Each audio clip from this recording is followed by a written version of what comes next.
প্রিয় দর্শক, আমি শফিকুল ইসলাম এবং আপনারা দেখছেন আরামবাগ টিভি। দর্শক, গতকাল দিনহাটাতে যে ঘটনা ঘটেছে, উদয়ন গুহর যে বাহিনী, যেটা অভিযোগ যে নিশীথ প্রামাণিকের কনভয়ে হামলা চালিয়েছে, তো সেখানে পরিস্থিতি সামাল দিতে গিয়ে যেটা খবর দর্শক, যে এসডিপিও ধীমান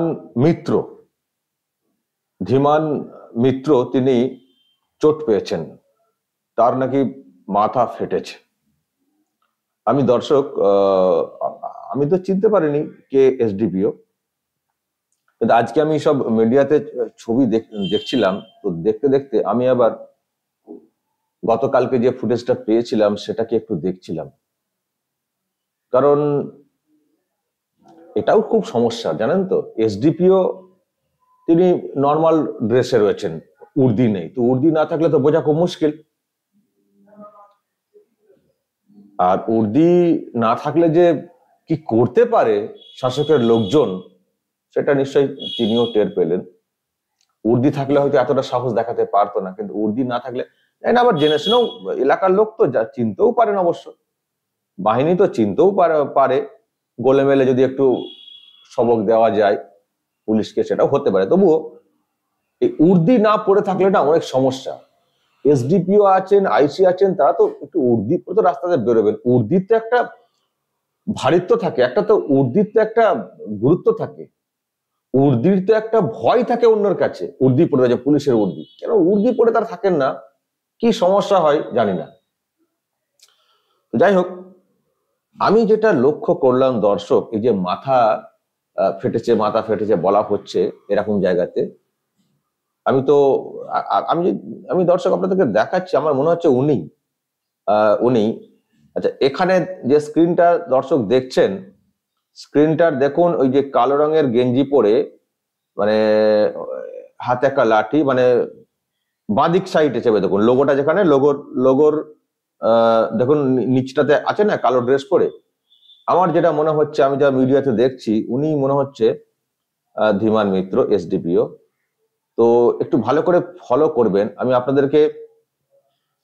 আপনাদেরকে জাস্ট অ্যাকশনটা আর একবার দেখাবো, যে তাকে কে আক্রমণটা করলো, পরিষ্কার কিন্তু দেখা যাবে। আমি আপনাদের এটা দেখুন, এটা তো হচ্ছে যে উদয়ন গুহ আসছেন দলবল নিয়ে আমি প্লে করছি দর্শক, দেখুন দলবল নিয়ে আসছেন। আচ্ছা, এদিকে কি বিজেপির চামড়া খুলে দেবো আমরা নাকি স্লোগান দিচ্ছিল। এই যে এলেন এসডিপিও, আমার যেটা মনে হচ্ছে এসডিপিও একটা চট্টা, এই যে পেছন থেকে দেখলেন কেমন করে পেছন থেকে লাফিয়ে একজন কি একটা হাতে নিয়ে, ভালো করে লক্ষ্য করবেন, এই যে দেখলেন কি একটা হাতে একটা আছে, মানে একদম পুরো চাকু টাইপের মধ্যে কিছু একটা ছিল হাতে, কিছু একটা ধারালো কি ছিল, শুধু ঘুষিতে ফাটবে না, ভালো করে লক্ষ্য করুন।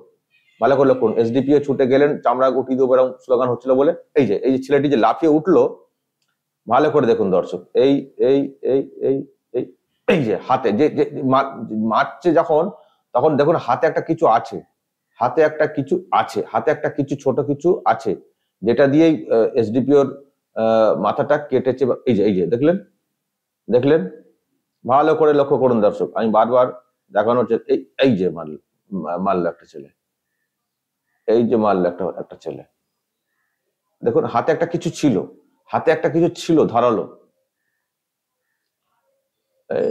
এই যে এই মেরে যখন কেউ সাইডে চলে গেল, ছেলেটি সাইডে চলে গেল। এবার এসডিপিও কে ভালো করে লক্ষ্য করুন দর্শক, উনি ওনাকে অন্যরা আর কি বাঁচানোর চেষ্টা করছেন পুলিশের লোকেরা। তারপর এসডিপিও কে লাঠি হাতে নিলেন নিয়ে এই যাচ্ছেন তারপরে মাথায় হাত দিচ্ছে, এই যে মাথায় হাত দিয়ে দেখছেন, মাথায় মনে হচ্ছে রক্ত, মাথায় হাত দিচ্ছেন, এই এই এই মাথায় হাত দিচ্ছেন, দেখলেন?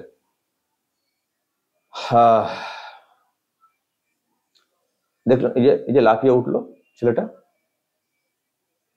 তার মানে এই ছেলেকে তো পুরো আইডেন্টিফাই করা যাচ্ছে, এই ছেলেকে তো পুরো আইডেন্টিফাই করা যাবে দর্শক।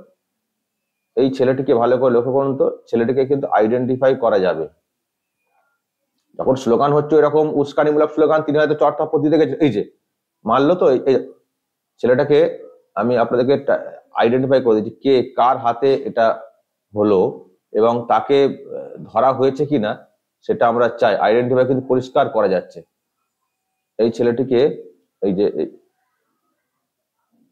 দেখুন একবারে সাইডের দিকে, একদম ডান দিকের কোণে চলে গেল ছেলেটি, একবারে ডান দিকের কোণে চলে গেল। আমি সেটাকে আইডেন্টিফাই করছি দর্শক,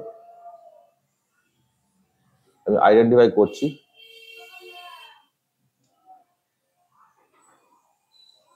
প্লে করে দাঁড়ান। এই এই এই যে ছেলেটি, আমি ওই জায়গাটা পজ করতে পারছি না, যারা যারা চিনতে পারেন আর কি।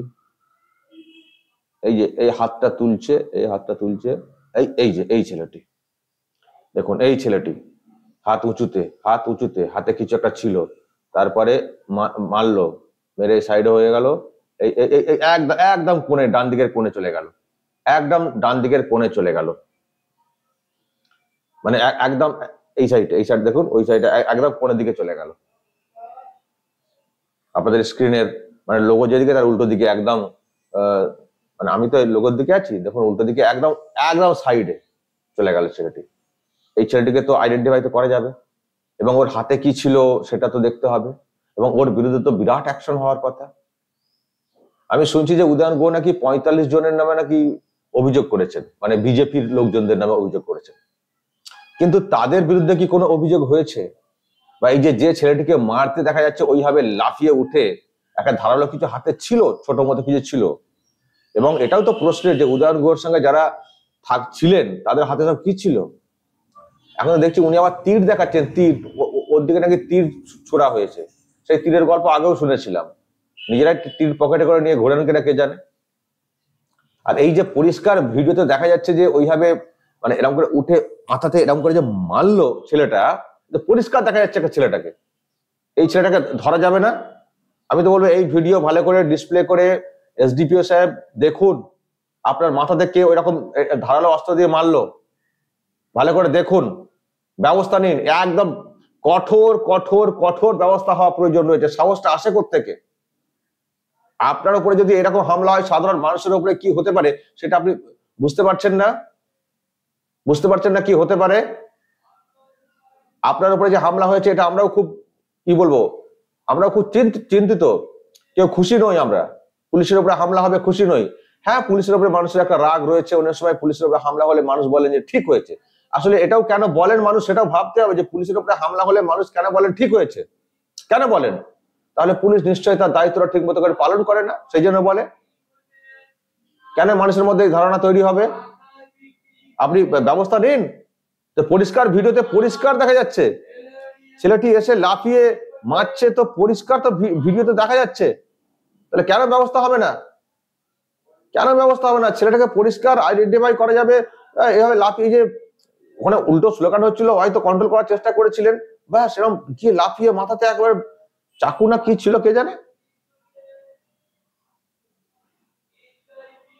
তোর বিরুদ্ধে কেন ব্যবস্থা হবে না?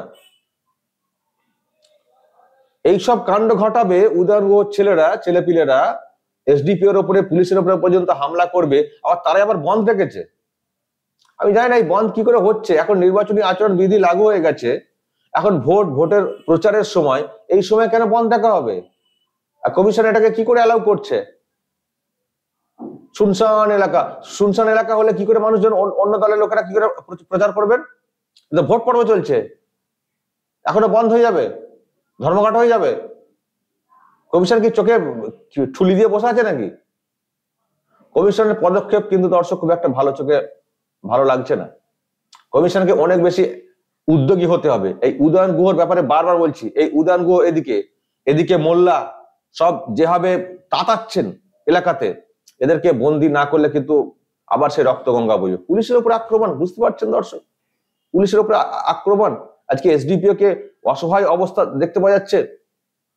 এসডিপিও কে উল্টো পাল্টা স্লোগান চলে, উস্কানি চলছে, উনি এসে হয়তো একটু কন্ট্রোল করার চেষ্টা করছিলেন, সেখানে ব্যাস। তবে উর্দি পড়াটা কিন্তু খুব দরকার ছিল, উর্দি পড়াটা কিন্তু খুব দরকার ছিল। এবার দেখুন কি অবস্থা, ভিডিওটা দেখুন, অসহায় এসডিপিও। তারপর একটা লাঠি নিলেন কারো একটা হাত থেকে, পুলিশের হাত থেকে নিয়ে নিজেই ইয়ে করতে যাচ্ছেন, তারপর দেখবেন মাথাতে হাত দিচ্ছেন একটু পরে, এই যে মাথায় হাত দিচ্ছেন, যে রক্ত বেরোচ্ছে মাথাতে, মাথায় হাত দিচ্ছেন, রক্ত বেরোচ্ছে দেখুন। এরকম কেন হবে? এই ছেলেটিকে আইডেন্টিফাই করা খুব সহজ, এই ভিডিও বারবার দেখলেই হয়ে যাবে। এই ছেলেটির বিরুদ্ধে কি অ্যাকশন নিচ্ছে পুলিশ সেটা দেখতে চাই। আর এই ছেলেটি কার সঙ্গে এসেছিল সেটা পরিষ্কার, কার সঙ্গে এসেছিল? উদয়ন গুহ। উদয়ন গুহর ইন্ধনের বিষয়টা হয়েছে, এই কেসে উদয়ন গুহকে ট্যাগ করে ওকেও কিন্তু অ্যারেস্ট করা দরকার, ওকেও কিন্তু অ্যারেস্ট করতে হবে, উদয়ন গুহকে অ্যারেস্ট করতে হবে। ওর ইন্ধনী বিষয়টা হয়েছে, ওর সামনে বিষয়টা হয়েছে, ওর বিরুদ্ধেও কিন্তু ব্যবস্থা নিতে হবে। আর আর উনি বলতে ইচ্ছে করে না এইসব লোকেদের, এইসব লোকেদের উনি বলতে ইচ্ছা করে না, আপনি যা কথা বলতে ইচ্ছে করে না। দর্শক যদি কিছু বলার থাকে এই নিয়ে অবশ্যই বলবেন, কমেন্ট বক্সে নজর রাখবেন আরামবাগ টিভিতে।